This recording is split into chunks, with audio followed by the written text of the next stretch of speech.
Hey. Hello, hello, hello. Hi. Hi. Welcome to a special episode of Building the Ark. I'm your host, Gabriel Picard, and we're coming to you today from the top of El Capitan in Yosemite National Park. You might be able to make out way back there, Half Dome. Pretty cool. So today we're going to talk about progress and the importance of negative thinking.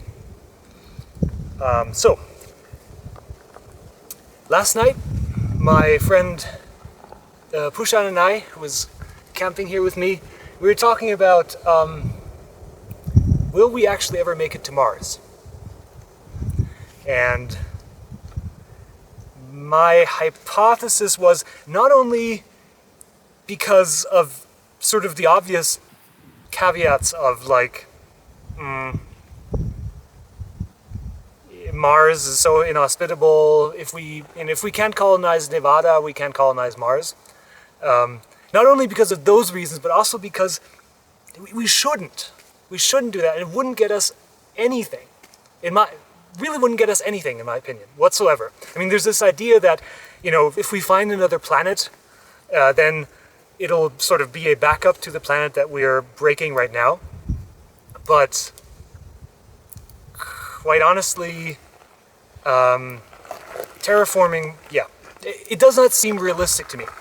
And to me, what I see in the motivation to go after those kind of plans is sort of a gospel of progress, which one of the most prominent celebrities who's connected with any kind of Mars mission ideas is this guy. I know you may have heard of him, Elon Musk, and he really sort of, to me, epitomizes this view that we just need to try harder to make this idea of progress continue working for us.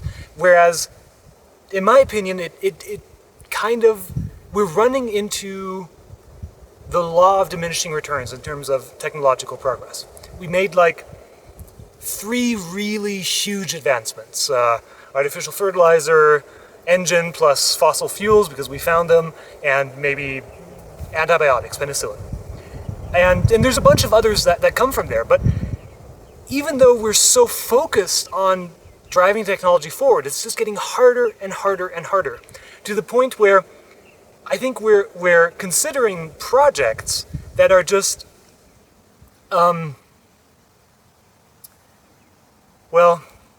that make, I believe, no sense on any practical level, but that are somehow attractive because they go along with this ideology, which has worked so well for the civilization that we're in. Which, I mean, it's amazing. Coming from Western Europe, where just for the last 500 years it's just been,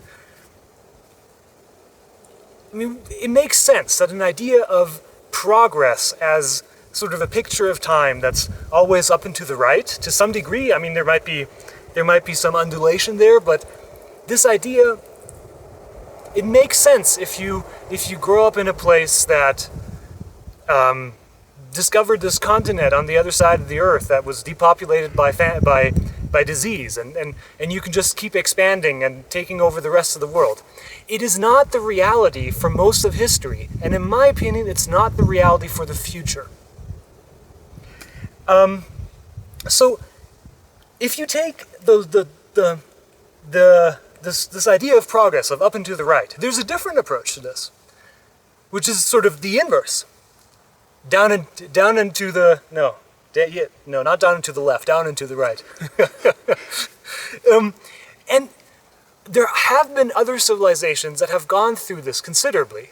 Say, for example, the Bronze Age collapse in Greece, where we get the Greek, sort of the Greek myths and tragedies of the the gods smiting down the prideful humans, which came together with sort of ecosystem collapse because they cut down all the trees, and there were some other, just some other environmental factors that played a role. And you get a similar thing in Tolkien, The Lord of the Rings. It's a similar story of in our times, we never can measure up to what the old elves did or what the dwarves did back then. Like, they made the real artifacts that actually worked, and it was the better times. And it's sort of, that story of the Lord of the Rings comes at the tail end of sort of a downward slope. So, downward slopes really suck. And you might say, well, why not just sort of keep on positive thinking? At least it would sort of build up our spirits, and we would be more motivated even to go into such hardship, such hard times. I mean, this is the thing. If you talk to a lot of people, a lot of ecologists talking about climate change or stuff like that, there's always this spin towards the positive, which annoys me in a lot of situations. I'd like to propose an example that we have in our society for why this may not make sense. I would posit that the kind of behavioral change is necessary in order to deal with a world that is, say, deindustrializing or needs to deindustrialize, is similar to what we see in drug addicts in our society. If you're talking to a drug addict, there's no way of positive thinking that's going to get a drug addict. You can't go like, believe in yourself that you're going to get out of this. Too often you get people who are too deluded, actually, about the real reality of the shit that they're in.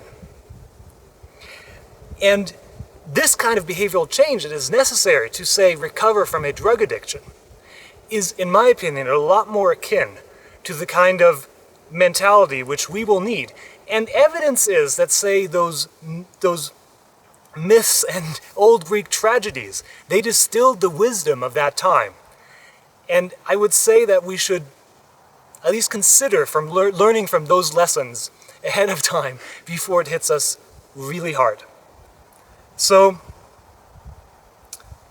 I guess that's it. It's very beautiful here, and I hope you learn how to think negative.